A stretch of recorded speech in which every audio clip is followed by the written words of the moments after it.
Welcome to Mary's kitchen. இன்றைக்கி முட்டைக்கோஸ் பொரியல் எப்படி செய்யுதுன்னு பார்க்கலாம். 1/4 ஸ்பூன் கடவுள் பருப்பு, பெரிய வெங்காயமும் 2 பச்சை மிளகாயும் சின்ன நறுக்கி வச்சுக்கோங்க. 1 ஸ்பூன் தேங்காய் துருவல், ஒரு 50 கடலைப்பருப்பு வேக வச்சு எடுத்து வச்சுருக்கேன். ஒரு 2 ஸ்பூன் எண்ணெய் எடுத்துக்கோங்க தாளிக்கிறதுக்கு. 1/2 கிலோ முட்டைக்கோஸ் கட் பண்ணி வச்சுருக்கேன். அடுப்பை ஆன் பண்ணிக்கலாம். சட்டி காய்ந்தோடனே 2 ஸ்பூன் எண்ணெய் ஊற்றிக்கலாம். இப்போ எண்ணெய் காய்ஞ்சிருச்சு, கடவுள் பருப்பு போடலாம். கடவுள் பொரிஞ்சிருச்சு, வெங்காயம் போட்டுக்கலாம். வெங்காயம் போட்டு 2 தடவை கிண்டி விட்டுக்கோங்க. பச்சை மிளகாயும் சேர்த்து போட்டுருக்கேன்.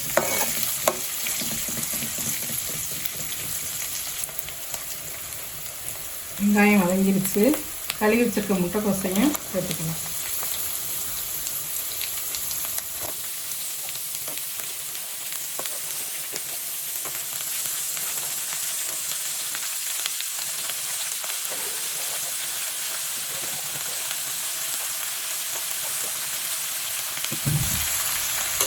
ஒரு கிண்டி விட்டுருங்க.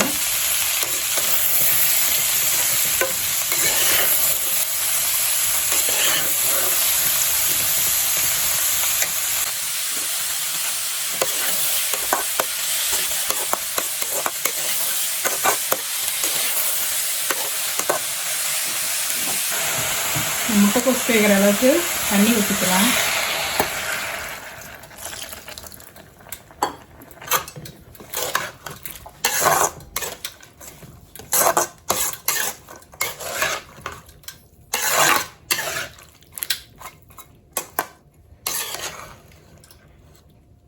இது ஜெர்மனி முட்டைக்கோஸ்,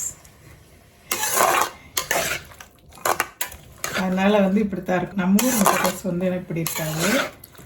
நான் ஜெர்மனிக்கு என் மகளுக்கு டெலிவரிக்காக வந்திருக்கேன். அது இங்கே ஒரு வீடியோ போடலான்ட்டு போட்டுக்கிட்டுருக்கிறேன்.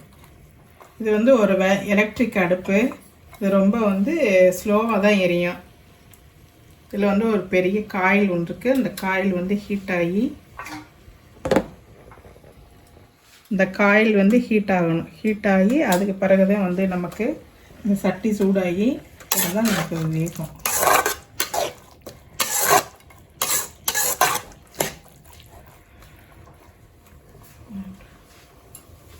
ஒரு மூடியை போட்டு வேக வச்சோம்னா சீக்கிரமாக வந்துடும்.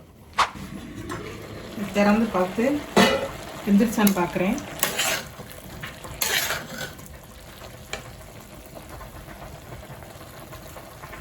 அரை வேக்காடு வந்துருக்கு. இந்த டயத்தில் கொஞ்சம் பருப்பு சேர்த்துக்கலாம். வேக வச்ச பருப்பு சேர்த்துக்கலாம்.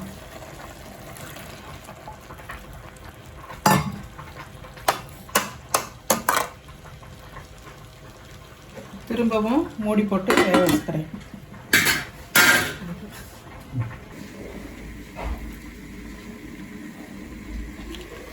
இப்போ மூடி எடுத்து திறந்து பார்த்துருவோம். திறந்து பார்த்துட்டு ஒரு கிண்டி விடுங்க.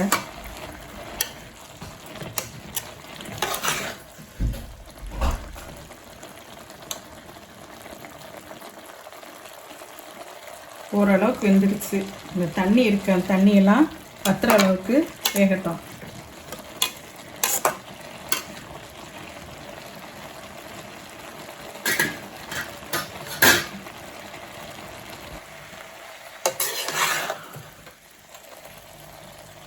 இப்போ முட்டைக்கோஸ் வெந்துருச்சு, தண்ணியெல்லாம் வத்திருச்சு.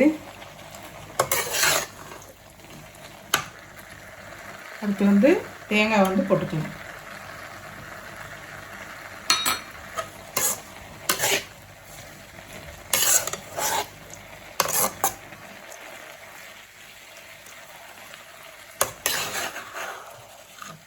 சூப்பரான முட்டைக்கோஸ் பொரியல் ரெடி ஆயிடுச்சு.